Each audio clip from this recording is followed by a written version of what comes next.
On today's property panel, a very big question: how do we make property more affordable in Melbourne? Joining me from Archie Centre, David Hallett, Robert LaRocca from the Real Estate Institute of Victoria, and from the Housing Industry Association, Gil King.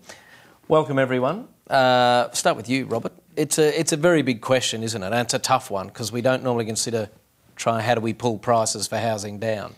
Look, it really is the flip side of that other big barbecue stopper, as they say. You know, have we had a bubble in Melbourne house prices lately? And the answer is the same for the same reasons. We haven't had a bubble because we've had a shortage of supply, because we haven't built enough homes over the last 5 years.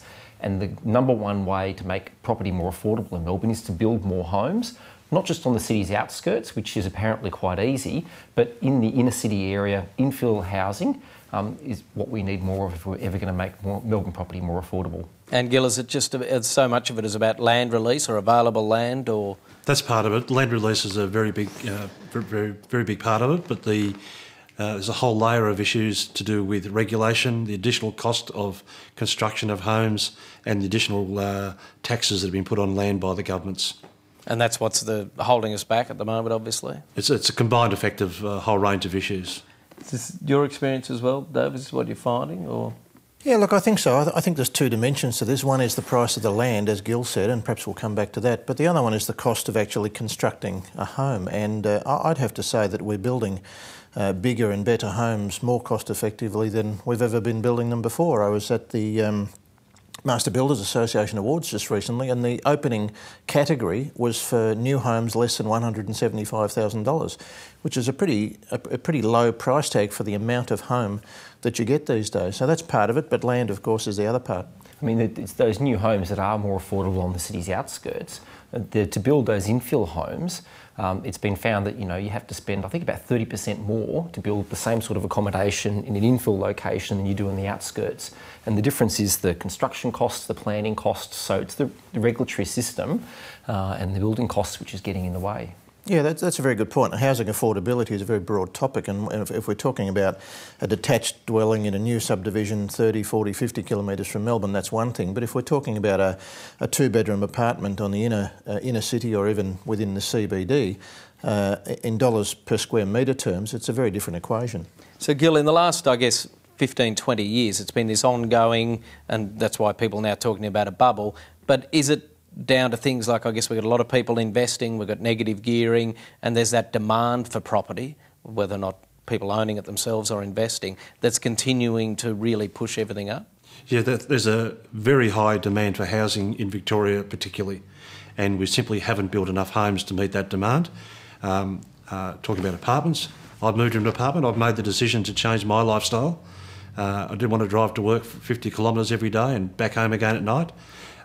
But the things that do impact, we have to get governments to be serious about housing and affordability. It's not just a phrase that they can throw away and use when they want to roll out something good. It has to be something that works and works effectively. They've got to be real about it and actually do things to reduce the cost of homes. Is stamp duty one of the big things? Because I know there was some compensation for first home buyers, but essentially I think we've got the highest stamp duty rate in Australia.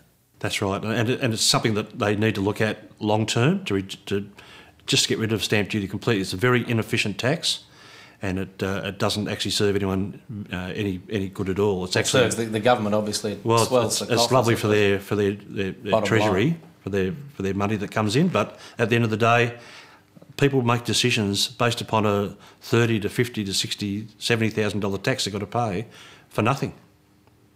Robert, you're nodding your head there, furiously almost. I mean, you'd be surprised if the REIV was to say stamp duty is just fine, leave it as it is, because no.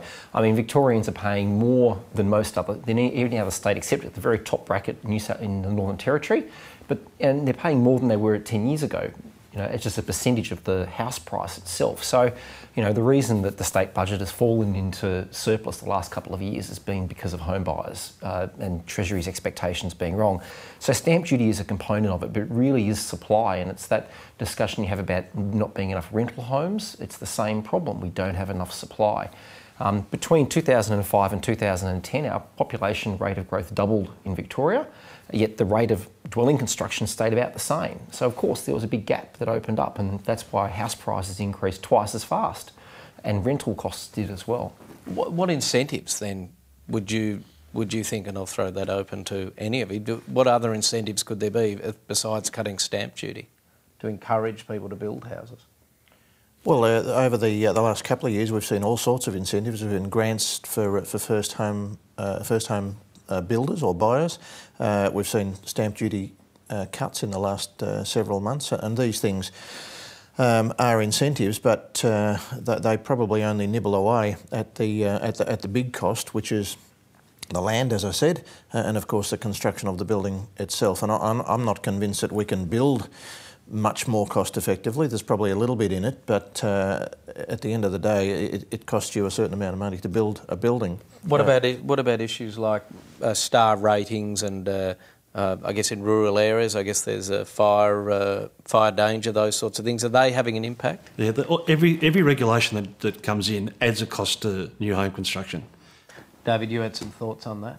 Yeah, a couple of the points that Gil's just mentioned. First of all, sustainability requirements. We have moved from 4 to 5 to 6 star requirements now for new homes over the last several years, and whilst they do add some cost to the building, that cost can be minimised if the building is well designed in the first place. It will also, of course, keep your running costs down. So there is value in in whatever cost increase there might be.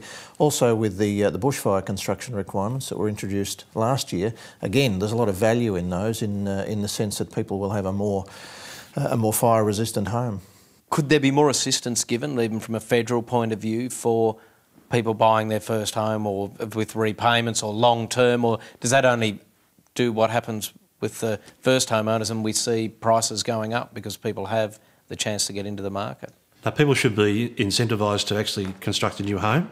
There's a whole range of options that could be put in place, but they need to be long-term, permanent and futuristic plans put in by government that actually do make a difference to the confidence of the consumer out there, to know that they can every month pay the bank their mortgage payment.